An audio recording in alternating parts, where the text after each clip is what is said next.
Here's a quick walkthrough of how to throw a simple light knife with no turns. When we think about throwing knives like in the movies, we tend to think of a long distance throw. Typically it's with kind of maybe a heavier combat knife or something like this where we'd throw it by the blade. That's actually a difficult way to throw a blade because you have to account for the amount of turns necessary before it contacts the target. A simpler way to throw a knife is with no turns, which works better over a short distance. The reason why you want to use a cheap knife is because you're going to hit some stuff learning, you're going to dull them, you're going to blunt them.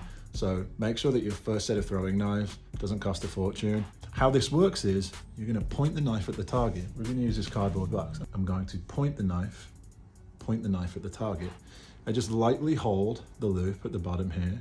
There's even a little recess for my hand, and I point the knife at the target.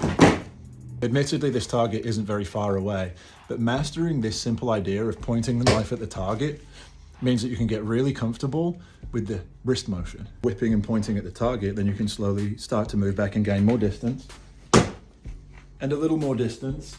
And eventually maybe, if it feels right, start to stack knives with the same hand motion and be able to throw two.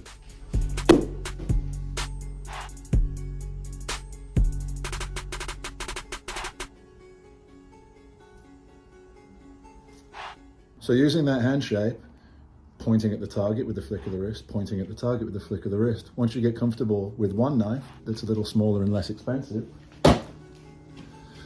maybe you want to move on to something a little bit more like the movies.